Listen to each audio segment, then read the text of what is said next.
What's going on, people, and welcome to Man Knows Football. You are here with Guni at a very happy and joyous season, you get me? But it's all about today, Boxing Day. Chelsea, for the first time in a while, get 3 points in the Premier League away at Villa Park. You get me? 3 very important points. To some, they will say it keeps us in the hunt for the Premier League. 6 points off City. To me, I still maintain that, you know, our title dreams have massively been dented and we're very much outsiders right now. But it's really about just building on the positives and seeing what happens for the rest of the season, man. And as long as we win, hopefully we continue to win. Who knows what can happen. We didn't get the clean sheet today, unfortunately, but I'm going to take the 3 points, man. Definitely, I'm encouraged, especially by that second half. But to everyone that's watching, man, I hope you had a fantastic Christmas. I hope you spent it around family, man, because in the times that we're in, togetherness is very important. So I really hope you shared all your blessings with the people that matter to you, you get me? And big up every single one of you that follow this channel, that watch the channel, you get me? So we're going to get into the first half, man. And to be honest with you, it's my favourite thing to say on this channel, but it's true with Chelsea. A complete tale of two halves, man. The first half was a complete downer. Like, we just used to been seeing this over the past couple of weeks because of the situation happening at Chelsea. But the second half, boy, did we kick on, man. Massive positives in that second half. Obviously, we're going to come into that into the video. But let's go into the first half, man. We'll start off with Aston Villa. They didn't actually have Steven Gerrard in the dugout because Gerrard was tested COVID positive. So it was Gary McAllister that did replace him. And instructions were being relayed through Zoom, I believe. So, but in that first half, it's, like I said, it's what we were used to seeing over the past few weeks, except this time round, we were not really keeping hold of possession too well, man. And that's, to be honest with you, Aston Villa, they dealt with that pretty well. In particular, the midfielders, Douglas Luiz and Sanson, who were just completely cutting out any creativity from our midfield and just winning the possession of Jorginho, really putting him under pressure. And, you know, as a result, Jorginho's being dispossessed and he's misplacing his passes, struggling to get into the rhythm of the game. So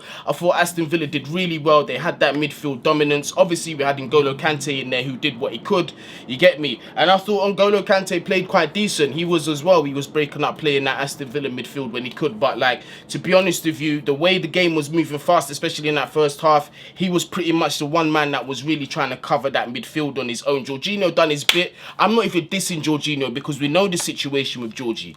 That lower back injury obviously is going to have a thing with your mobility. So I'm not going to diss Jorginho for that, you get me? But Kante was there. And as always, he did put in his 100%. But really, it was Douglas Luiz and Morgan Sanson that ran that midfield, and their young guy Jadon Ramsey. Anytime we turned over possession, Douglas Luiz would either get the ball, or one of their centre backs defenders would either get the ball, play it forward onto Ramsey, who would just make breaking runs, man, and just get into our final third. Luckily enough, our defence was switched on in that first half. Thiago Silva especially, big up Chalobah as well. I don't think he put a foot in wrong. I thought defensively today he was flawless. I thought he was really good. I do believe he did pick up a yellow card, but as a defender, it's like I say, man, tenacious midfielders, defenders, you expect yellow cards from them kind of players. That's just the nature of the position, you get me? But I thought our defence did really well, the centre-back trio, as always. But in that first half, unfortunately, we did concede the first goal, and again, it was some Tom and Jerry shit. Again, all these Tom and Jerry goals that we keep conceding, Chelsea Football Club. Ollie Watkins, or was it Ramsey? I think it was one of the two, plays a back heel over to Matt Target, or Target, as some people are getting upset that it's not Target, it's Target, right? Yeah, so Matt Target, yeah, hits in a cross, comes off the top of Reece James and said, listen, I don't know if he was going for the header or not. Well, actually, yeah, it looked like he did. It looked like Reece was going for the header. And I think in that case, if he was aware of his surroundings, saw who was behind him and had it covered, he really should have left it. But he went for it. The header looped over Edouard Mendy, and to no fault of Edouard Mendy, because it was a last minute thing, like last second thing. Like, he saw that late. And I don't understand how people are trying to criticise him for conceding that goal when nobody saw it coming. But looped over Mendy. It was a freak goal. Listen, if any striker had scored that header, that definitely would have been contender for at least goal of the month. It was a decent header, but unfortunately, it was in the wrong goal for Reece James. 1-0 to Chelsea, and I'm not going to lie to you, at this point, point, I'm in panic stations. I'm thinking we're not going to get even a point out of this game. Aston Villa get another goal, it's shut up shop, because up until this point, the way we've been playing, we don't look like scoring. We're losing possession. Aston Villa are just killing us in that midfield. We just look uncompetitive in them central areas, bro. When Dia was just using them vertical passes and their attackers were just running into them spaces and just trying to pull apart our defence. You could see the plan that Steven Gerrard came out to play with. I'm not gonna lie to you, it's boiling in this room, so you might see me drip some sweat. It's cold in New York, and we've got, for some reason, the heating is turned all the way up. Got Matty Cash with an absolutely rash challenge on Callum Hudson-Odoi. Smart bit of play. Alonso slips in a lovely ball. Odoi was gonna latch onto it. It looked like Cash was gonna get there first, but Odoi with his quickness gets his body in front. So by the time Cash had made the challenge, Odoi's body was in front. Boom. There you go, penalty. Jorginho steps up, confident as always, little hop, skip and jump, you get me, puts it in the bottom corner. Goalkeeper's gone the complete wrong way. It's 1-1, we're back in the game, but we've definitely got to improve the football that we're playing.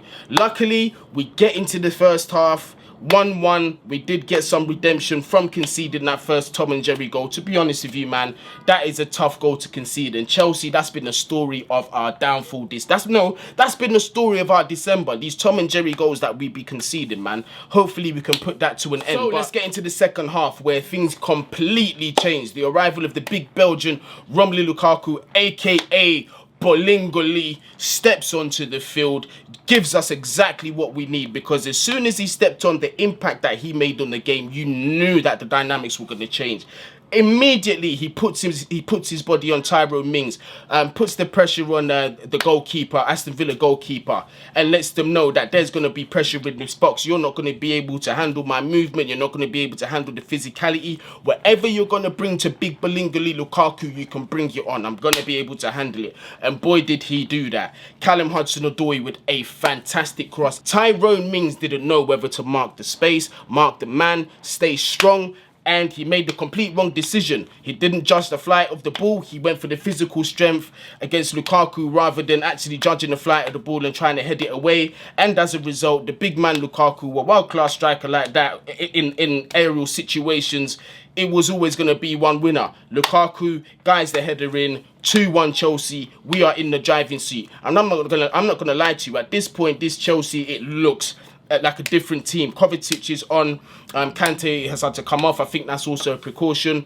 But Kovacic, even coming into that field, brought that dynamicness that we saw in our last game as well. Kovacic, what a player that he is. And to be honest with you, I want to see that midfield pivot of Kovacic and Kante a lot more going forward, because I prefer that pivot. I think in terms of dynamics and getting up and down and winning back possession and turning over and making counters for us, I think that's definitely the pairing.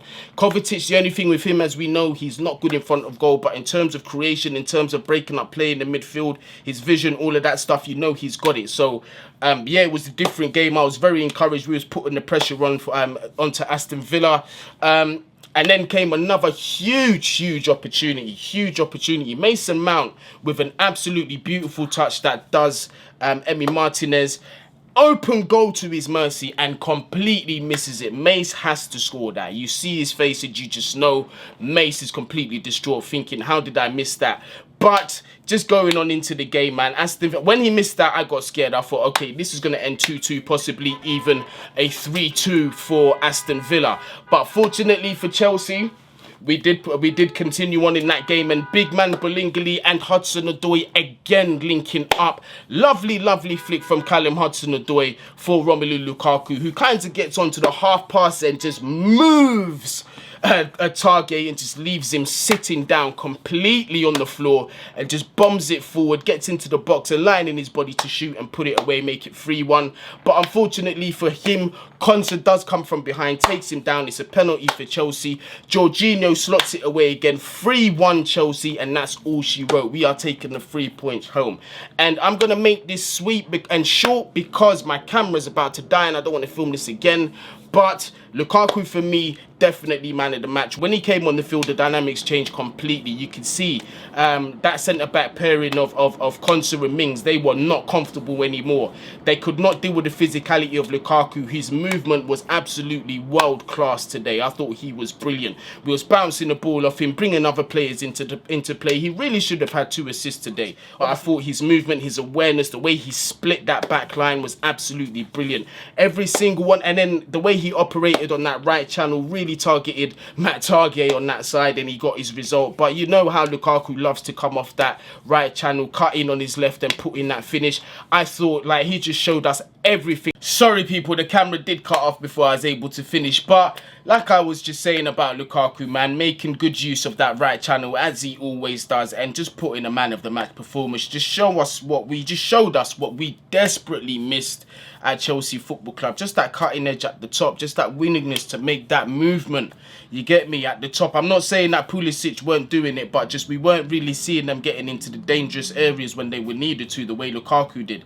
And just his aerial presence and his strength is something that we just missed up top, because at times we just looked weak and toothless, just easily pushed over the ball and that. But again, my camera is about to die. I only left the battery to charge for about 2 or 3 minutes or so. But let me know what you thought about today's game, man. And with all these players coming back, can you see better times ahead for Chelsea in the Premier League, man? And to all of you that are watching, I hope you do continue to enjoy the rest of the holidays. We've got the New Year's to look forward to next. I hope everybody is, you know, buzzing off the result today, man. And once again, Merry Christmas and a Happy New Year, man. Like, we're going to be in the New Year in a couple of days, so I guess it's alright to say that, man. Merry Christmas and Happy New Year to all of you. And you know what? I'm going to do my best to live stream the next game, man. So smash the like button and leave a comment down there if you want to see me do a live stream for the next Chelsea game.